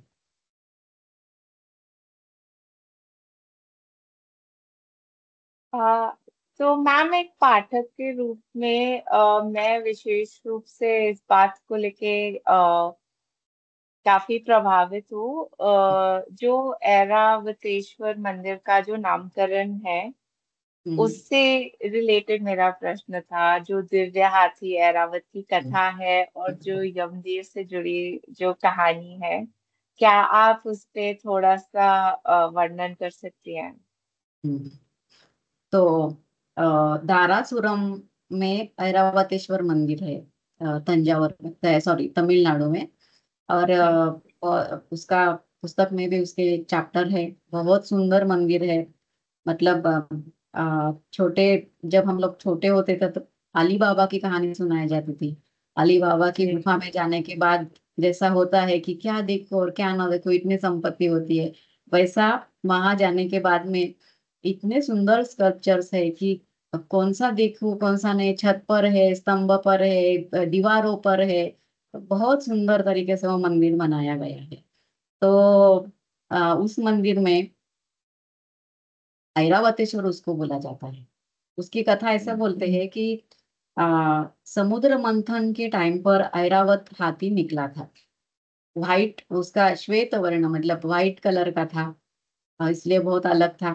तो इंद्रदेव का वाहन बना, इंद्रदेव ने अपने पास उसको रख लिया समुद्र मंथन में निकलने के बाद में।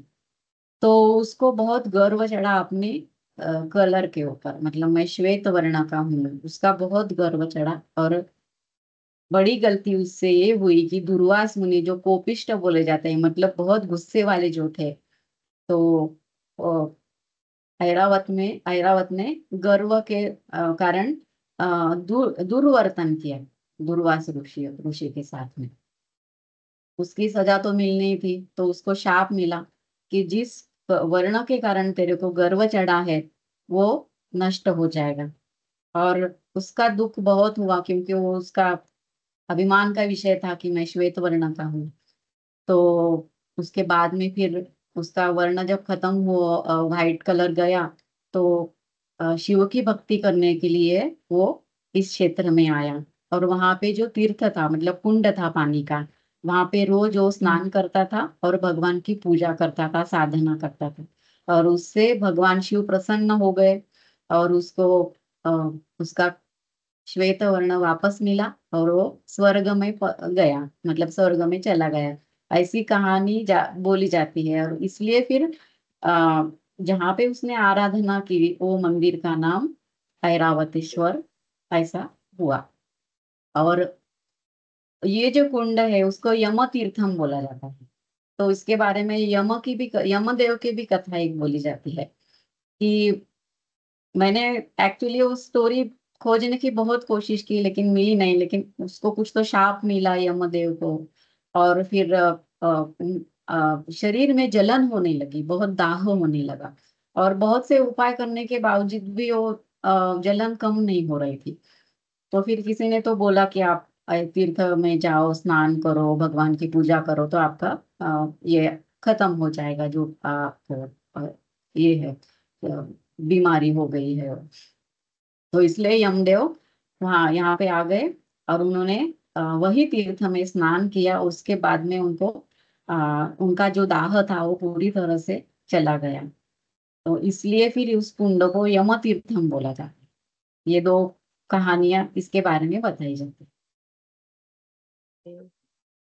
तो मैम, इसी के साथ हम आज के इस एपिसोड का समापन करते हैं। और हम दीपा मांडलिक मैम का हृदय से आभार व्यक्त करते हैं। और है। डायनास्टीज ऑफ डिवोशन एक ऐसी पुस्तक है जिसको हर एक व्यक्ति को जरूर पढ़ना चाहिए। और मैम, आपके गहन शोध और रोचक लेखनी ने हमें इन मंदिरों की भव्यता और उनके पीछे की छिपी कहानियों से जुड़ने का अवसर दिया है, तो इसके लिए बहुत बहुत धन्यवाद। थैंक यू सो मच, आपने आज इनवाइट किया आपके पॉडकास्ट पे। Thank you. Thank you ma'am, thank you thank आने यू। के लिए।